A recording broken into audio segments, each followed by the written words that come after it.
Аз виждам България като един диамант в Европа. И този диамант трябва, според мен, да се покаже навсякъде, защото това е красота на духа, на природата, на хората. И този диамант просто блести. Любка Биаджони наистина е любов. Даже, може би, по-точната дума е огромна емоция. Защото тя на концерти се раздава страшно много и хубавото е, че заразява и нас и ни кара и ние да се раздаваме, ние да даваме всичко от себе си и да творим музикално.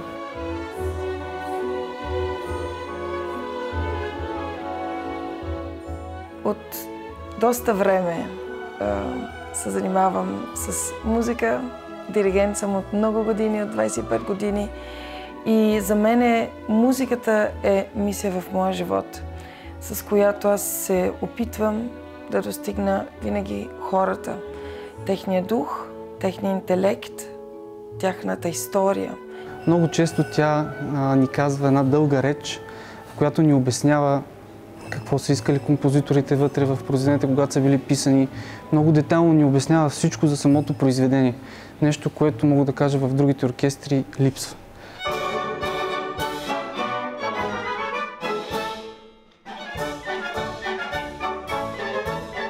След като приключих моята работа в Софийската филхармония, се роди, малко преди това вече се беше родил, мой оркестър София Симфоникс, който имаше всъщност целта да покаже българската култура в чужбина. С последните концерти, особено преди месец, които бяха в Германия, отзивите и критиките за нивото на оркестъра и нивото на въобще на всеки един музикант по-отделно, които са включени вътре в оркестъра, бяха удивителни и така малко ни даде стимул.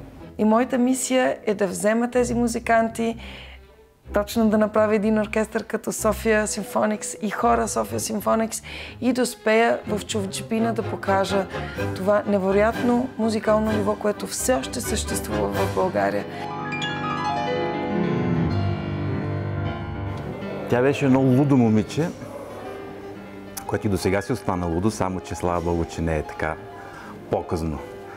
Но тя наистина искаше да хване всичко, което хвърчи. Намираше смисъл във всяко едно нещо, което се движи, което не само издава звуци, но издава мисли и чувства. И това направи това, което е тя сега. Аз искам да работя с български музиканти. Разбира се, че имах възможност да си избера музиканти от Италия, музиканти от Германия, от Австрия, откъдето искам всъщност. А аз реших да са българи, защото българската музикална духовност е просто различна. Аз знам, че мога да поискам от тях лично, от първата флейта, от първия обой, от първия тромпет или от тимпанистката, неща, които обикновенно не се искат от един оркестър. И ние вече отиваме в една друга сфера, която не е само музиканската. Това е просто човешката. Най-важното нещо за мен е, че нейните репетиции винаги започват с усмивка и едно такова предразположение на всички да дадем най-доброто. Там се ражда музиката, между хората. Чувствата и усещанията, с които влизам на сцена на репетиция, са точно такива, каквито трябва да бъдат, когато се прави едно истинско изкуство. И това ме привлича и затова съм щастлив, че точно бях засмукан и нямах шанс да откажа.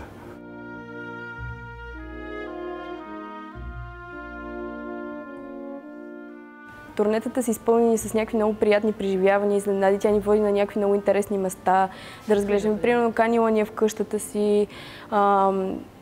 Даже веднъж имахме репетиция, веднъж правихме репетиция в двора. Първо беше в самия дворец, в една голяма такава зала. И след това решихме, че е хубаво да пробваме как ще е звука навън. И излезахме абсолютно целият оркестър, огромен, тогава свирихме опера. Излезахме на двора и се наредихме и почнахме да свирим и звучеше страхотно.